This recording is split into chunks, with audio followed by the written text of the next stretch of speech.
Good morning and welcome to Clean Lakes Alliance 101 Science Cafes. I'm here at home enjoying a little hot coffee this morning, which is wonderful as we get this rain comes down. These are the type of rains that are not good for our lakes, where we get more than 1 inch in a 24-hour period. This gets more phosphorus into lakes, both from urban and rural areas, and that's what Clean Lakes Alliance is working on reducing. Since the founding of Clean Lakes Alliance, over $1 million has gone out to grants to help protect, restore, and preserve our lakes. We have a wonderful citizen monitoring network, over 5 lakes, including 70 different citizen monitors that volunteer their time, talent to this important cause. We also have a new partnership with Pheasants Forever, and they're going to be going out and talking to farmers and how to use their technology on the tractors more effectively to figure out what areas of the farm might be actually better for pheasants versus crops. Again, we're really appreciative of your support over the years to the Clean Lakes Alliance. But during this time, we would love to have you make a donation or become a friend of the Clean Lakes Alliance. Many of you will be getting an email after this presentation today asking you to donate. We're right now about $262,000 shy of our goal for this year. Now on with our great presentation, but before that, a few housekeeping items. The first housekeeping assignment is please use the Zoom function to ask questions. Questions will be answered at the end of the presentation. This presentation also will be recorded and posted at the Clean Lakes Alliance website. In addition, just make sure you can use the question and answer function. And before that, I'd like to introduce our sponsor today, First Weber Realtors, and my friend, Marilee Gorman, who's a broker agent for First Weber, and also a past Clean Lakes Alliance board member. Here you go, Marilee Gorman, and thank you for your sponsorship today.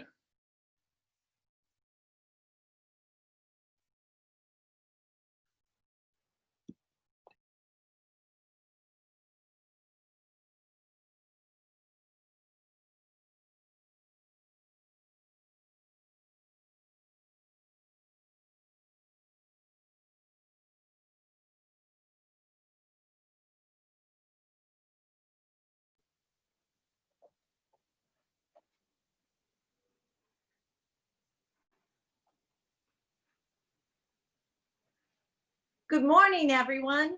Welcome again to the Clean Lakes Alliance Virtual Lakes 101 Lake Science Cafe. I'm Marilee Gorman from First Weber Group and a former Clean Lakes Alliance Executive Board member. First Weber, along with usually hosting and sponsor the Edgewater, we're of course virtual today, unfortunately not there. The University of Wisconsin Nelson Institute for Environmental Studies, media partner, the Isthmus, supporting sponsor, National Guardian Life Insurance Company, First Weber, along with the Johnson Financial Group, is proud to be the presenting sponsor of the Yahara Lakes 101 Science Cafe. Just a few quick announcements. First, I want to thank everybody who has renewed their friend or their lake partner donations this year. Here's a list of the lake partners who have joined or renewed this past month. First Weber is a proud lake partner, and my husband Kevin and I are friends of Clean Lakes through the 63 Club and at the Yahara Society level. In case you didn't know, the 63 Club is a reoccurring donation starting at just $8.63 a month. If you haven't renewed, we'd love for you to join now. Second, nominations for the Clean Lakes Alliance Community Awards are now open. If you or somebody you know does something great for the lakes, nominate them by going to the cleanlakesalliance.org/nominate. Back to today's talk, which is titled Shorelines, Clean Water, and Healthy Lakes. Here to tell us a little bit more about the topic and to introduce our speaker and our monthly sponsor from MATC, Leanne Cordisico. Good morning. Thank you, Marilee. I'm Leanne Cordisico.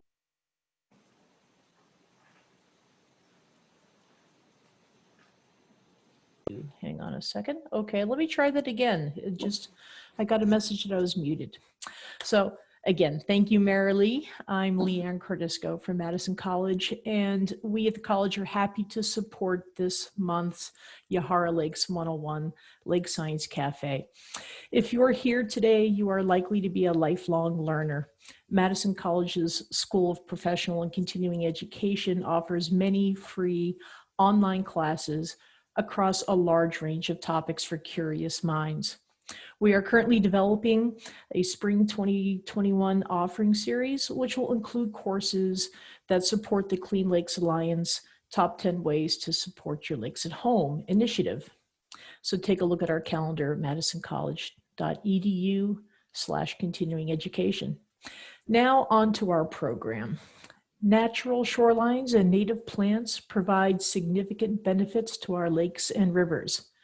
While traditional residential development of our shoreline has had significant impacts on the health of our lakes, today we will learn about alternative options available that can help minimize runoff, erosion, and habitat loss. Today, our presenting speaker is Patrick Goggin from the Extension Lakes team at UW-Stevens Point. Working for the College of Natural Resources at Stevens Point, Patrick also works with the UW-Madison Division of Extension out of the DNR Service Center in Rhinelander.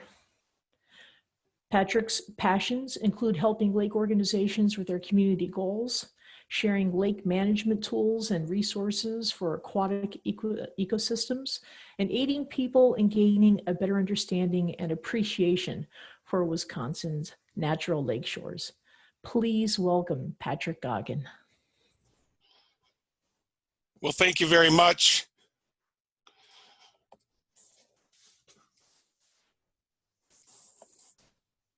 You seeing things okay? And you Looks can hear good. me okay? Looks and sounds good, Patrick. Thanks. Very good, thank you. So on with the show. Thank you for that introduction, and it's great to be a part of the partnership that Clean Lakes Alliance has fostered, and to share with you the topic of shorelines and our need for clean water and healthy lakes and rivers. Today I'm going to walk through how we got to championing this initiative called Healthy Lakes and Rivers, and just why we care about shorelands, the health of shorelands, and how it relates to the health of our lakes and rivers in terms of clean water. We'll go through some of the shoreline best practices.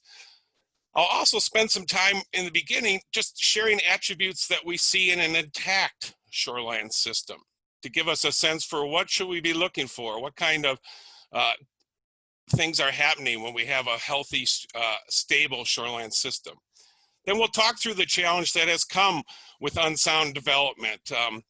It's not the issue that development is bad for lakes, it's the idea that we have to control the stormwater and provide wildlife habitat in concert with that development, and we'll talk more about that goal. And then we'll get into the 5 simple best practices that we have to aid shoreline property owners in the management of that area. It's a holistic approach. It includes working on the uplands as well as that land-water interface. Then we'll review those best practices and talk through some of the guidance documents that are available on the Healthy Lakes and Rivers website, and just some of the grant requirements and timing. So let's start with the values and functions of a vegetated lakeshore area. This could be a river or stream bank as well, but just some of the attributes that we see when we have an intact shoreland system. Starting out here in the water, we have tree stumps. Those tree stumps, believe it or not, as that wood degrades and falls into the lake, it might be from a wind event, it could just be old age, it could be an animal or a fungus that degrades the tree such that it falls into the lake. But we get some attributes from that stump being in the water. It provides wildlife habitat in terms of cover for baby fish or a sunning spot for amphibians like painted turtles. But it also does the work of erosion control by helping to slow down the energy of wave action or even ice action as it reaches that shoreline area. In fact, those stumps, if they're sticking out in the water, can help break up that sheet of ice and cause it from being as damaging from an erosion point of view. We also have emergent vegetation, things like the bulrush you see in this picture, or other things like pickerelweed, for example. These emergent vegetation is also very important. It helps intercept any runoff coming from the overland part of the property, slowing that sediment down, allowing it to infiltrate and perhaps not get that nutrient in the lake in the first place through this vegetation. The other thing this bulrush provides is cover for assorted fish and other aquatic insects. So it's both cover and a home for those baby fish and spawning habitat as well. Also, those aquatic insects are going to utilize this structure for their life cycle as well as their emergence. Many of us have seen dragonflies and damselflies, for example, crawling out onto a bulrush in its life cycle as an adult. Then we also have these fallen logs or snags or just pieces of wood that end up in this nearshore area, again, providing food and habitat, insects, amphibian cover, and so on. And they too can help with wave dissipation and controlling some of that energy from wave action. And then probably most importantly is what you see on the shoreline itself, 3 tiers of vegetation: a canopy of trees, a mid-layer of shrubs and tall vegetation, and then a ground layer that acts like a sponge, soaking up and intercepting that dirt and water runoff that might be making its way from the uplands to trying to get to the water, moving downhill. So it intercepts that dirt, it intercepts that runoff, and instead of it getting to the lake, it absorbs it and gets it back into the groundwater and keeps those nutrients from reaching the lake. The roots of these native plants also stabilize the bank. They can reach 5-10 feet into the ground, anchoring that shoreline area from erosion, but also providing conduits for that water to find its way into the ground and be intercepted. And then of course it's wildlife habitat. We have different suites of animals that use all 3 of those vegetated areas. The canopy, think things like fishers or some of our songbirds using that canopy area. The mid-story area, again, another whole separate group of birds that are in that mid-story area, or other critters like squirrels and small mammals running around. And then a ground layer, again, that spongy layer, that the duff of the forest that acts as an interceptor of those nutrients and water. In fact, 80 to 90% of lake life is born, raised, or fed as part of its life cycle in this land-water interface. So shoreline areas, whether on lakes or rivers, are just key to the wildlife opportunities on that water, but also the cleanliness of that water in terms of intercepting nutrients and dirt. So how many of us, when we first came to lake country, had this scenario?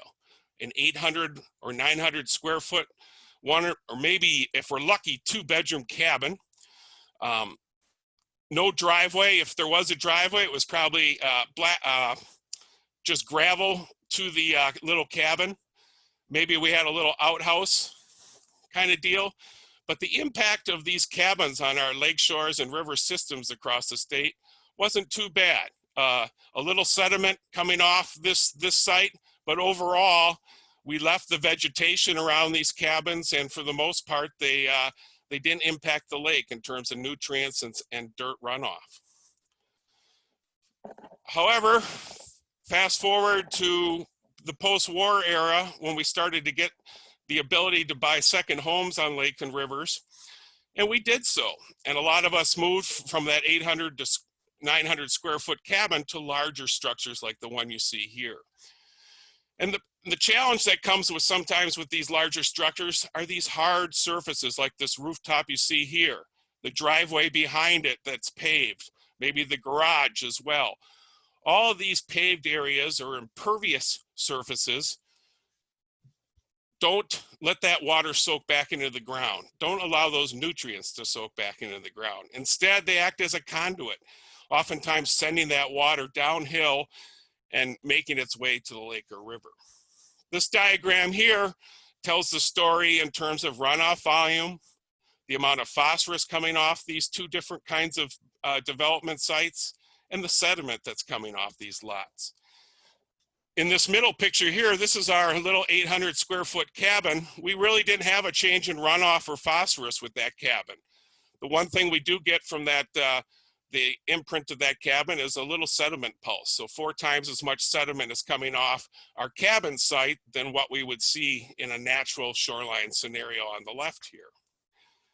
But then we take a look at our large 4,000 square foot type structure, and we see a difference in all 3 of these categories: runoff, phosphorus, and sediment.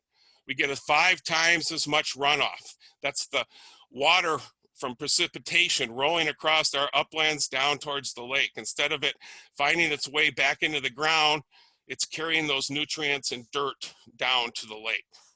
And so we get 5 times as much of that water moving off these hard surfaces with this development. And so our task is to control that water and try to get it to where it can safely infiltrate. Phosphorus is also a challenge. We have 6 times as much phosphorus loaded into that water as it's trying to get its way to a lake or river. And then look at the sediment pulse. 18 times as much sediment can be found in the water moving off these larger structures. And so our task is clear, is to control that water and to make sure that that nutrient and phosphorus pulse is not finding its way to the lake. Here's another diagram kind of showing the scenario here. So here's our impervious surface, our paved driveway of the home, and the driveway. Again, these hard surfaces just not allowing for that water to find its way back into the ground. And you see our categories again for runoff, phosphorus, and sediment finding its way to the lake. And we've been studying this challenge in Wisconsin for quite a while and know that it's out there and trying to do things to mitigate it. In fact, back in 2007 and then again in 2012, and I believe iterated in 2017 a 3rd time, the Environmental Protection Agency at the national level did something called the National Lakes Assessment, where they looked at what were the stressors to our lakes across the country and what are those stressors doing to the health of those water bodies. And indeed, that natural vegetation on the shorelines, lakeshore habitat, is the #1 stressor that they have found in that those iterations of the National Lakes Assessment. Most sites, 35% of the sites, were challenged in terms of the loss of that habitat. And so those 3 tiers of vegetation, the canopy, the mid-story, and the ground layer, were manipulated in some shape, way, or form and causing stressors to these water bodies. And like I say, we've been studying this for decades here in the state of Wisconsin. The effects of unsound development can be stark. Starting up here on the left-hand corner, we know between undeveloped lakes and developed lakes, we see quite a shift in the types of songbirds that will utilize the developed lakes. We still have forest interior birds like the warblers and the thrushes and the vireos. Conversely though, when we get to developed lakes and we take the vegetation out of the system, we move into more of a suburban backyard bird type situation with grackles and catbirds and the like. Likewise, when we get more hard surfaces just in the watershed, this middle diagram here, as we get more impervious surface in the watershed, we see decreases in the number of fish species and the number of fish in these systems. So we move from, if we have less than 8% impervious surface, we're doing pretty good in terms of the fish diversity. But when we get to watersheds greater than 12% of hard surfaces, and that water is moving around the landscape unsafely, we get less fish species because of the sedimentation and the loss of oxygen in our water bodies. We see switches or changes in that habitat from that canopy, understory, and shrub layer that I talked about. On developed lakes, we do a better job, on undeveloped lakes, we do a better job of maintaining those 3 tiers of vegetation. Conversely though, with developed lakes, we really hammer that understory and the shrub layer and really shift the ability for species to make a living and to do their life cycle on the land. In fact, this picture here, green frogs, tells that story quite vividly. When we get to around 32 homes per mile, we lose green frogs on the landscape. When we have 10 or 20, there's still green frogs on the landscape, but when we get over that threshold of 30 homes per mile along the shore, green frogs are signaling to us that they are losing their habitat from the development. And believe it or not, our zoning rules allow 52 homes per mile. So we're not anywhere near our need for green frogs as it relates to the zoning standard.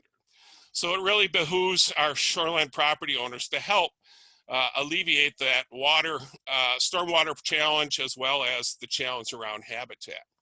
And one of the things around habitat we've changed is wood in the water, as I've mentioned.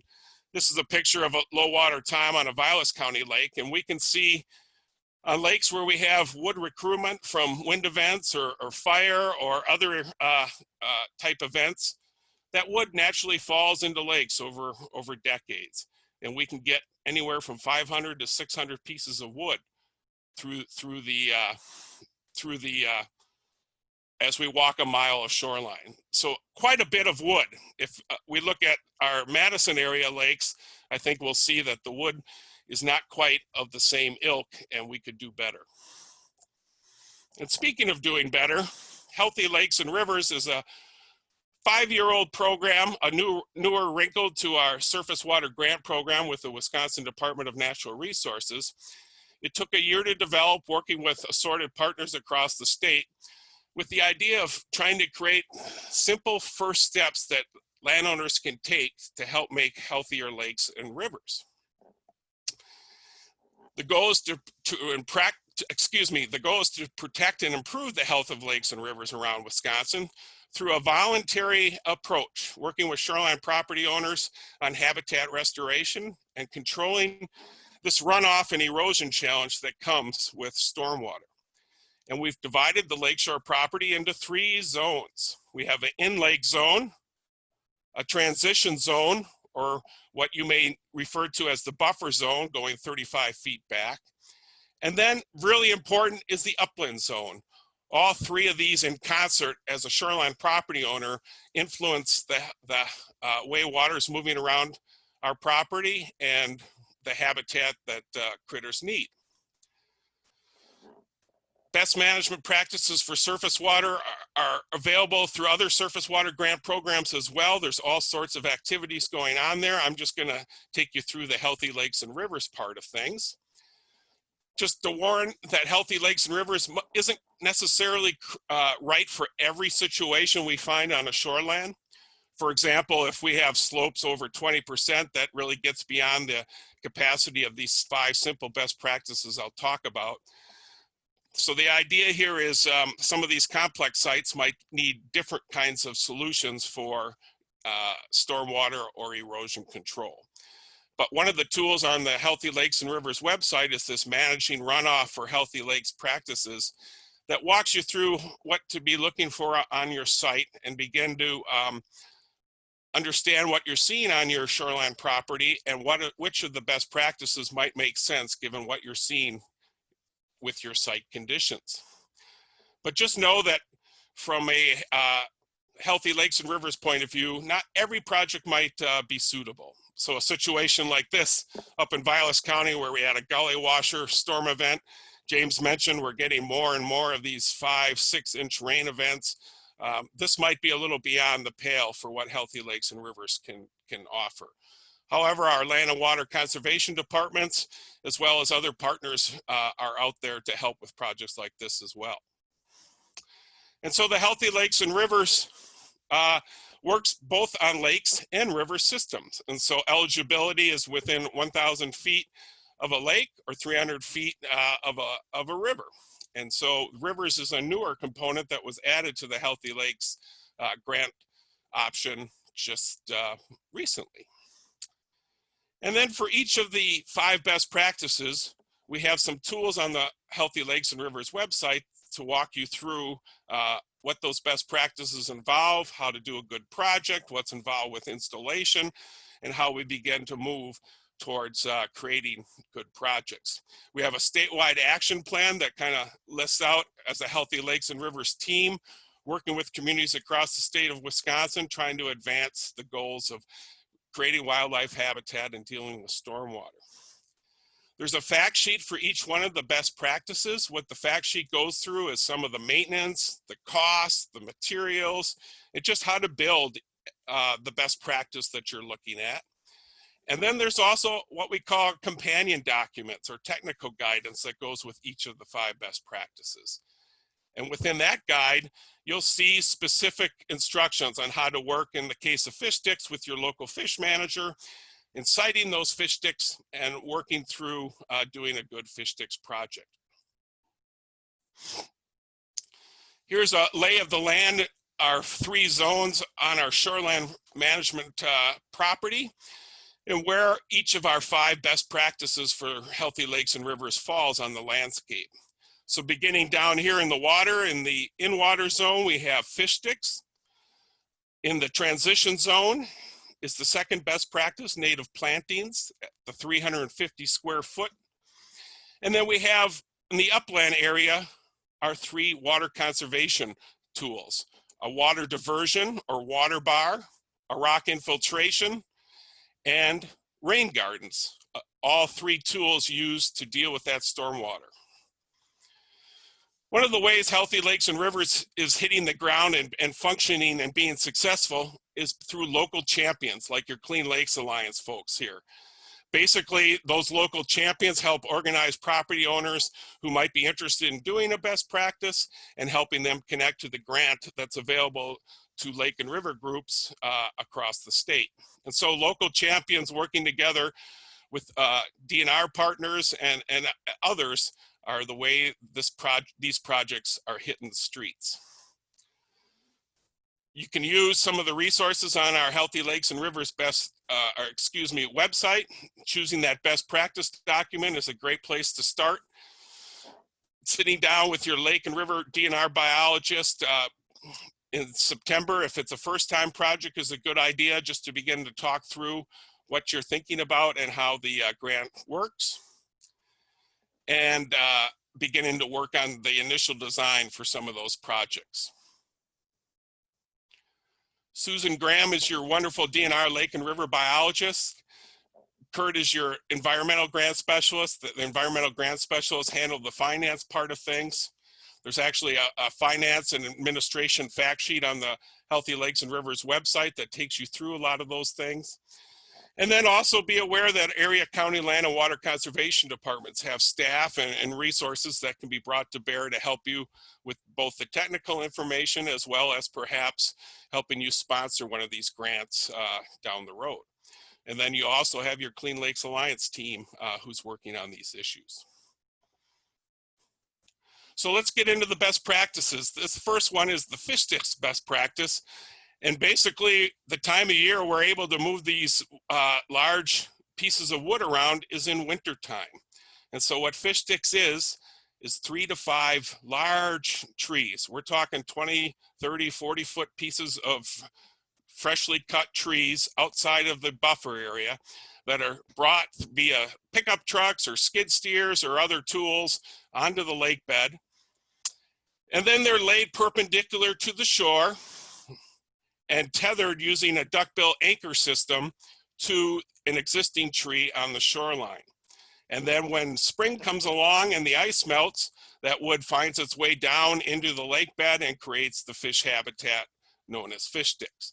And again, there's a fish sticks fact sheet as well as the companion document that walks you through how to cite these fish sticks best practices and what's involved with doing a good project.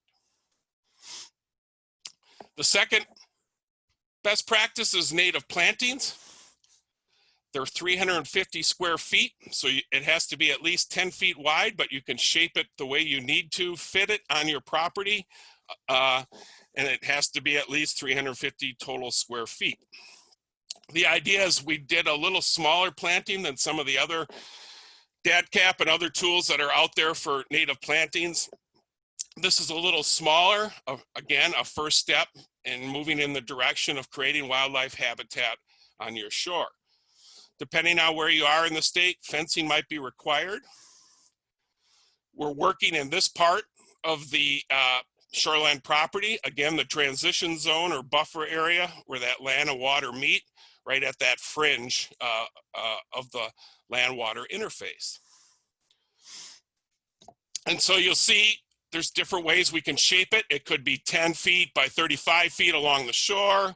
It could be just an 18 by 19 foot block shaped type planting. Again, the idea is 10-foot minimum width, but allowing you to shape it as it needs to be shaped to fit your shoreline area. This is the fact sheet and the companion guide that goes with the native planting best practice. It lists how to build and time out your native planting on the fact sheet. And then we'll go through our companion guide, lays out 6 planting options, as well as the plant list that go with those 6 options for you. So the options are lakeshore edge, bird butterfly, or helping those pollinators, bare soil. So this is to stabilize areas of bare ground and do some erosion control. The 4th option is low growing. Maintaining that view of the lake is really important for folks, and that access corridor is important to maintain. And then deer resistant is the 5th option. Not so much deer proof, but a suite of species that deer are less likely to browse on. And then finally 6 is the woodland option, a shade alternative to a shoreline planting. Part of what we've tried to do through this best practice is paying attention to aesthetics. And so for each one of the native planting best practice options, we have one of our lake leaders, Karen, did a wonderful illustration showing you how to lay out, starting with your woody species, your maple, and then adding your grass and sedges component and your wildflower component. But there's ways to put the plants in such that they have a nice aesthetic to them, putting them in drifts like you've seen here, and clusters of plants in groups of 9 or 12 plants just creates a more handsome aesthetic in looking at the property. Here's the 2nd option, bird butterfly. Again, this one's shaped in a circle. So we have our oak tree and our viburnum and serviceberry as the woody component, and then you see the grasses and wildflowers around it. This suite of plants is really helping those migratory birds and pollinators with both nectar plants and host plants.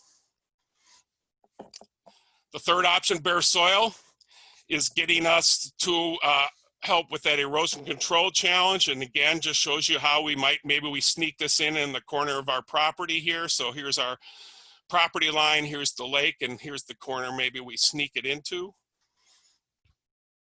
Low growing.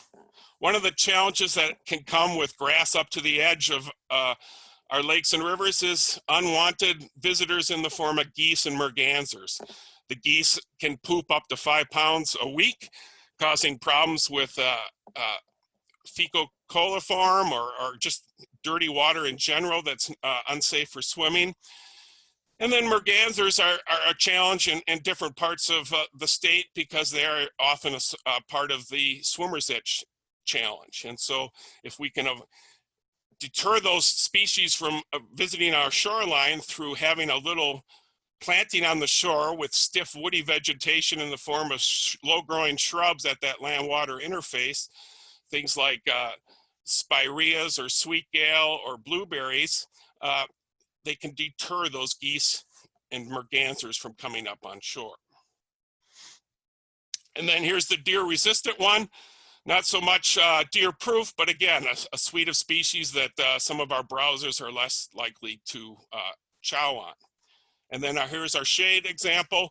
Again, species that can deal more with the shady environment that we might find on a shoreline situation. For each one of the plantings, there's 2 lists of plants. There's a dry medium soil choice and a moist wet soil situation. And so the landowner can choose which scenario you have. Do you have a lot of us move from wet foot scenarios to sand along our shores very quickly at that land water interface?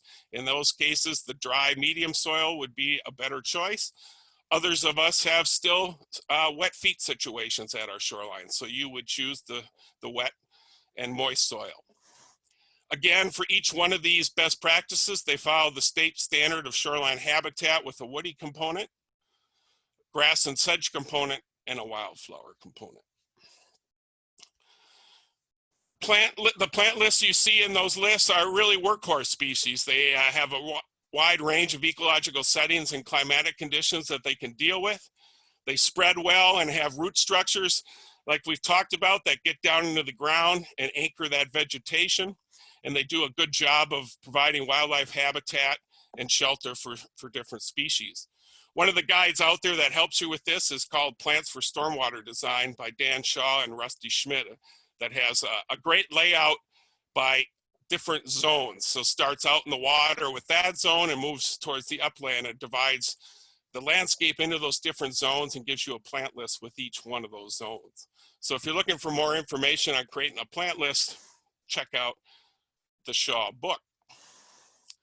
Just to give you a sense of what I'm talking about though, when it comes to some of the root structures involved here, these are all plants that were dug up by UW Arboretum study with Joy Zedler's wetlands class a while back. And I love the pictures because it starts to tell the story of these root structures. I think these plants are all 1 or 2 years old roughly. And you can see already this marsh milkweed, 2 feet of root structure. This aster, already a huge fibrous root structure. Here's our blue joint grass. Again, one of our grasses that's creating these fibrous root structures. These are some of our carex species at the top. So our fox sedge, our Carex dipota here, or Carex hystracina, the porcupine sedge. Again, look at those fibrous root structures anchoring that soil and holding things in place. Likewise, on the bottom, here's our blue vervain, ox-eyed daisy, and black-eyed Susan, just to show you more examples here. We have a woody component because it's very important early in the growing season to have woody options in terms of flowers, sap, and structure for pollinators and migratory birds. And so that's one of the reasons we have a woody component to these plantings, is to provide that food and nectar source early in the season for moths and butterflies and migratory birds. And we can pay attention to cues to care as we put these native plantings in. So whether it's something simple like the drifts we talked about of this black-eyed Susan, or these liatris along the shore, using pavers like you see here with an S-shaped curve, just is gentler on the eye and creates a nice distinction between moving from grass to the lakeshore buffer. We can put up little signs like a Go Pack Go sign to show that we're being meaningful and providing a cue to care to the neighbors that we're doing the right thing around these shoreland plantings. Here's an example of one of our Healthy Lakes best practices. Again, these native grasses and sedges at that land-water interface with those deep roots, and then the array of different fall blooming asters still holding on here, Joe Pye and the like. But you can see here the deer browse on these cedar trees was pretty significant, and this planting is still holding up even with that. And you can see the wildlife use of these cedar trees. So this planting just after the first growing season here. We might have to use a temporary fence like you see pictured here, or these spray deterrents, or if you have a big dog, that doesn't hurt either, just to keep the deer and rabbit browse out of these plantings. Let's go on to the third, the diversion. This is a flexible piece of rubber. It could be a timber frame. It could be just a mound of asphalt, but the idea is to create a water bar, which slows that water down, stops it from moving down the access road to the lake, and instead lets it drift into the woods, into an infiltration area where it can safely put that nutrient and water back into the ground. So these diversions can be used in creative ways on our properties to deal with that storm water and to prevent that water from creating these gullies and washouts on our property, and do good things for the lake at the same time. The companion document for this best practice is this guide here, Controlling Runoff and Erosion on Your Waterfront Property, and it can be found as part of the suite of materials on the Healthy Lakes and Rivers website. The fourth best practice is in concert with that water bar is trying to, if we don't have a safe place to send that water to, a wooded area or a grassy knoll perhaps, we can use rock infiltration systems, which are basically holes in the ground with erosion control fabric around them and then filled with certain sized rock, and the void within those rock spaces allows that water to get back into the ground and be absorbed. And so we can use these infiltration areas to capture and grab that runoff from these hard surfaces I've been talking about, whether it's the rooftops, this outbuilding, the driveway. Again, all this water used to just shoot down the driveway and make its way to the lake. Well, now it's being captured into this rock infiltration area. From a maintenance point of view, you may have to pull this rock out every 10 years and take the sediment out and re-put it in, but I think it's a great tool to help us as landowners around lakes and rivers. And then probably the most well understood or utilized of the best practices rain gardens is something that's been out there for a while. These are depressions into the ground where we have a backside as tall as the front side. And the idea is that this native plant bed then is filled with native plants, but also acts as a depressional area that can collect rainwater, like you see here, off this driveway area and allow that water to infiltrate. And by using native species in the rain garden, we provide habitat while at the same time getting infiltration of that stormwater. Here's an example of what that looks like, a rain garden through the Healthy Lakes and Rivers project.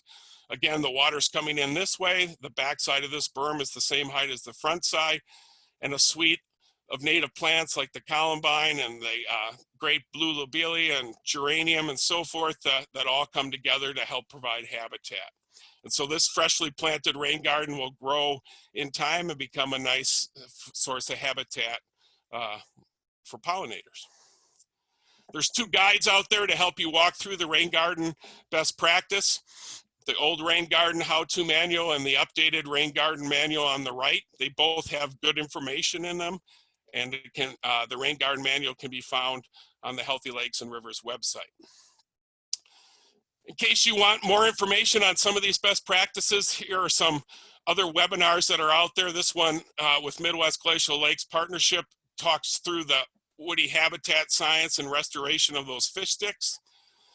This one, Pamela Toshner and one of our partner champions, Jim Giffen, talks through an overview of the Healthy Lakes and Rivers program. You can check that out for a different spin on what the program has to offer and really understand more of the role of what those local champions do through Jim's presentation at that webinar. And then we did a Citizen Lake Monitoring Network webinar on shoreland gardens for rain gardens and native plantings that you could check out as well. Here's a rain garden that we checked out as a Healthy Lakes and Rivers team. We go to 5 or 10% of the projects every year just to talk with the landowners about how the projects went and to try and refine the program and make it stronger in terms of reaching the goals of folks. And so we do site visits to make sure that things are going well with the best practices across the state. The way the rhythm of the grant works is it's a November 1st deadline. If you've never done a Healthy Lakes and Rivers project before, we ask that you meet with your lake and river biologist for the first time projects by September 2nd and talk through the grants with them. It's a 75-25% match with 75% from the state and 25 local sponsorship, and it's a reimbursement grant. So basically, the lake group and landowner keeps track of the cost of things through receipts and then puts all those receipts together for the best practices and submits those for reimbursement. You have 2 years to do it. So in the case of fish sticks, if you get some bad ice the first year, you still have a second year to get out there and do the project. It's capped at $1,000 for each one of the best practices. And there's a 10-year quote contract or standard operation and maintenance agreement. Basically, it just says that you will keep that best practice on the landscape and functioning for the 10-year life of the project. And like I say, there's a financial administration and frequently asked question fact sheet on the Healthy Lakes website that talks through this in more detail, and you can find it there on the website. So where are we at after 5 years of the program? You can see we've had over hundreds of these practices put in across the state, 400 plus native plantings, 200 plus fish sticks, 160 plus rain gardens, and so on. We're starting to get more traction with the water diversion and the rock infiltration as people understand just more of how to utilize those along their lakes or rivers. 29 of our 72 counties have participated, and almost $1 million has been invested by the DNR. So for the first 5 years, we're off and running. And it really, the success of this is working as partnerships with the DNR lake and river biologists and environmental grant specialists, along with that local champion and local landowners. And so you can see the dots across the state of where some of these sites are. We're getting pretty good coverage around the state, but we would love to see more action in the Dane County area. A great place to start to get your head around what these best practices are involved with and which one might make sense for you is to go to this standalone Healthy Lakes and Rivers website, healthylakeswi.com. And basically the best practices are listed here. There's resources listed under the resources and so on. There's even steps under the grant page that walk you through steps to creating a good grant package and getting your grant in. It's really about these local folks getting the work done. Here's just pictures of some of our site visits as a Healthy Lakes and Rivers team, and our having the wonderful opportunity to talk with some of the landowners who've been involved. With that, I thank the Clean Lakes Alliance for the opportunity to talk about this topic, and I'd take any questions you might have. Patrick, thank you very much for such an exciting presentation here. We have a couple questions that have come in. Somebody asked first, will all the websites be sent to the listeners? There's a lot of useful info, especially plantings. So we did record the whole session, and we will be sharing that recording link with everybody, which I think is the best way to get all of those websites. So yes, another question we do have is somebody was wondering, is there anything that a homeowner can do about the thick, let's call it 1 to 2 foot layer of sediment on top of the hard sand at the bottom of the lake to improve aesthetic and plant growth? Yeah, that's a challenge because certainly that sediment can get in the way. So I don't know of too many permits being allowed to pull that sediment out. I think part of what native plants at that shoreline interface provide is they help pull that sediment down and use it up over time. But if you have a foot of it, I'm not sure what the solution would be there. The key is to prevent this runoff and sedimentation from happening in the first place. So that's the best way we can approach it. Sure. Another question, somebody was curious why erosion control logs aren't allowed with buffers for the grant. I suppose they're talking about the coconut core logs. That's my experience with those is in most and native plantings will do just fine in terms of erosion control. Where I've seen those core logs best used is in quiet backwater areas where you might use it to maintain the bank while you let that vegetation get established. So it's not to say you couldn't use a core log as part of a planting if it makes sense. More often than not, though, the areas folks are working with here are flat areas where putting that 3 tiers of vegetation is the goal and can perform well from an erosion control point of view. Sure. Something from Inside Clean Lakes here, we had a good question, is someone was wondering, have you done any of these projects on your own property, and maybe what lessons have you learned, or any personal tips, favorite plants, just some things like that? I mean, I know people can make a lot of mistakes, and are there any maybe mistakes you've made that you know not to make now? Yes, that's a great question, and I can definitely tell you some of the mistakes I've made. So 2 things come to mind. One is site prep, site prep, site prep, site prep, site prep. So if you have invasive species like a reed canary grass or some other invasive around your shoreline area, and you're thinking of doing, for example, a native planting, you really got to take care of that, dealing with that challenge of the invasive, and get your site correctly ready for that native planting by getting that invasive controlled either through black plastic or a herbicide spraying. The second notion is, as a botanist, I sometimes get over enthusiastic and try to get too many plants on the landscape. And so I would suggest narrowing your scope to those workhorse species that really perform well on shorelines is the other lesson that I've learned over time. Great. I think someone had a question here about the geese poop you talked about. So I know you mentioned that I think you said they excrete 5 pounds a week. Is it 5 pounds a week of feces? Is it 5 pounds a week that phosphorus? Yeah, so it's 5 pounds a week of the feces on average from, an adult bird.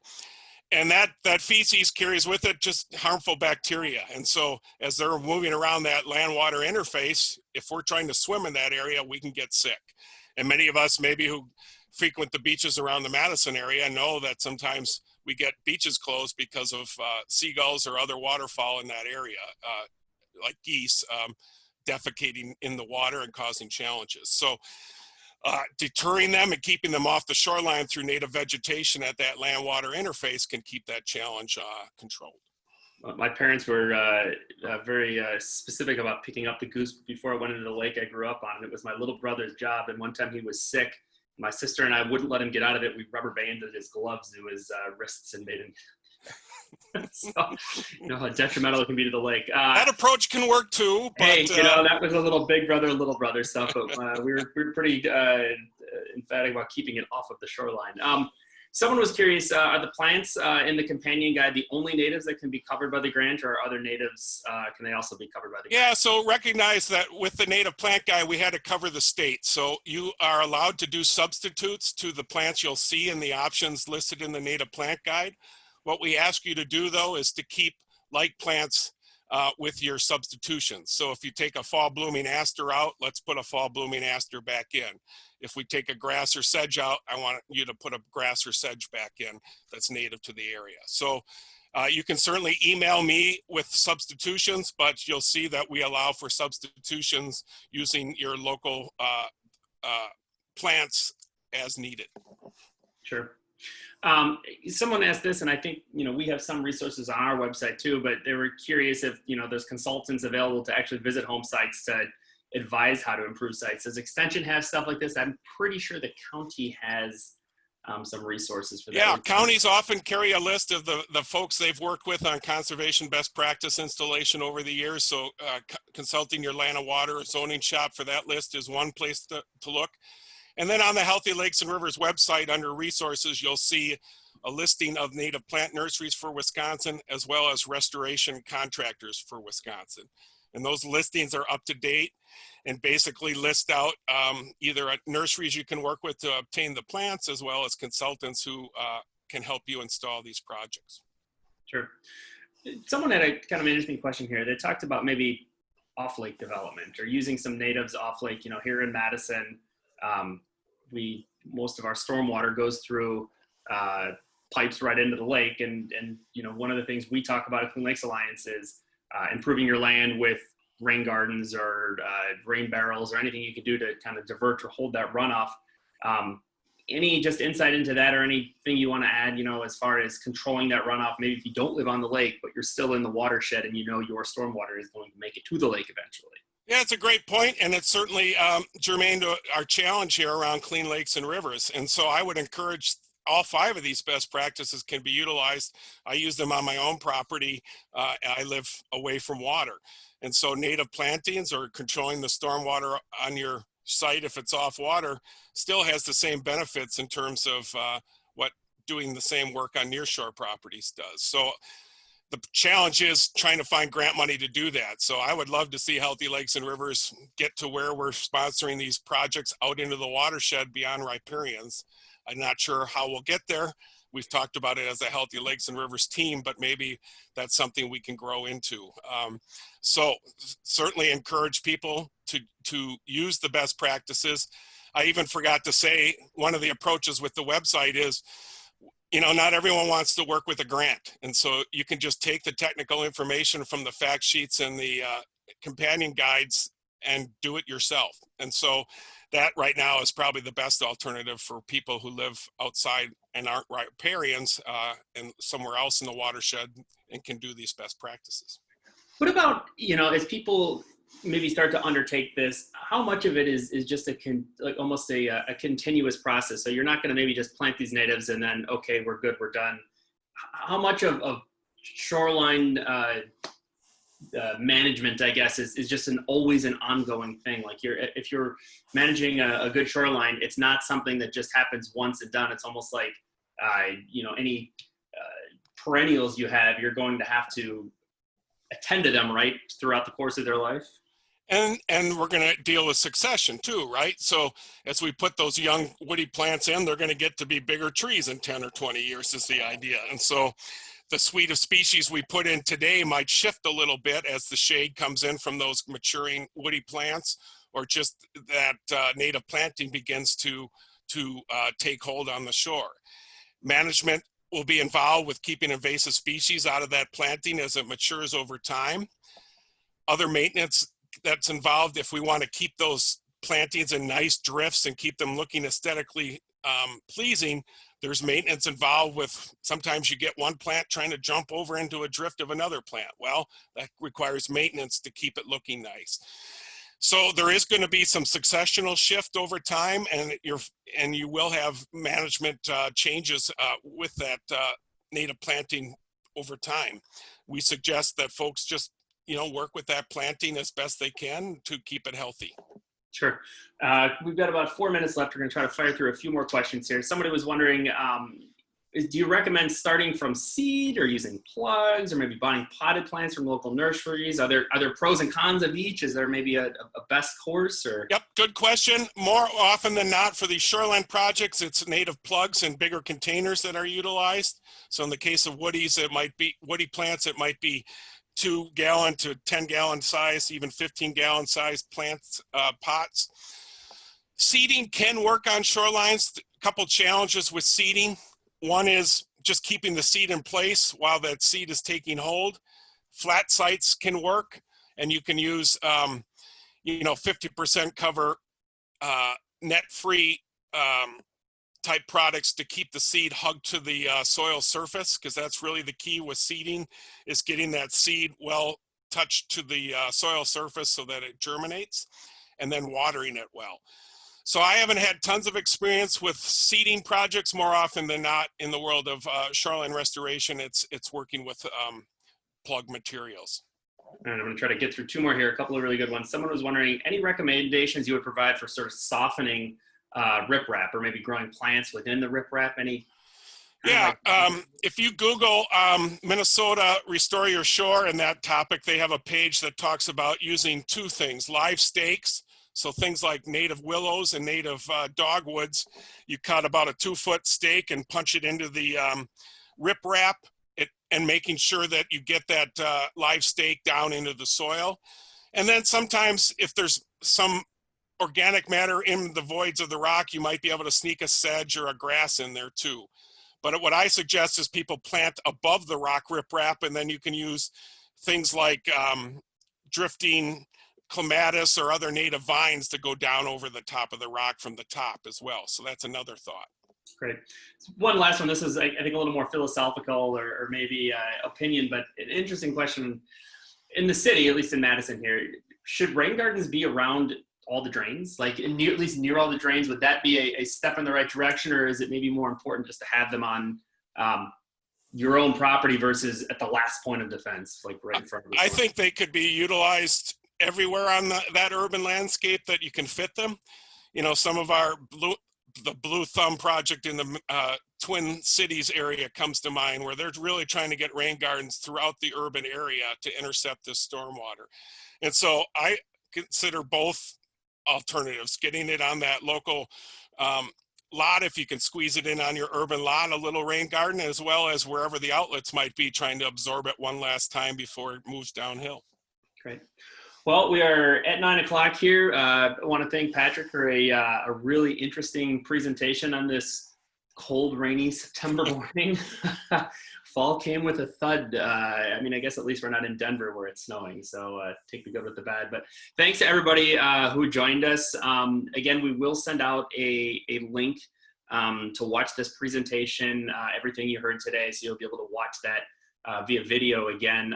Be sure to join us again next month where we will talk about leaf management, which is very important. That talk, I believe, is on October 14th. It's a Wednesday. Oh, here it is right here. I should just be looking at my screen and not my calendar. We're going to be talking about leaf-free streets, which leaves, of course, are the number one source of phosphorus entering the lake in the urban area. And so reducing that urban phosphorus, simply raking your leaves out of the street, is a real good step to preventing it from entering the lake. So we'll learn a lot more about that and what can be done. As James, our executive director, mentioned at the top, if you haven't become a friend of Clean Lakes, we'd love for you to join us. Help support the work that we're doing throughout the community. And we're really trying, we know people are using the lakes a lot more as they're staying closer to home. So we know that it's really important to make the lakes the center of the community. So thank you very much, everybody, for joining us this morning. And we hope to see you back here in October. Thanks.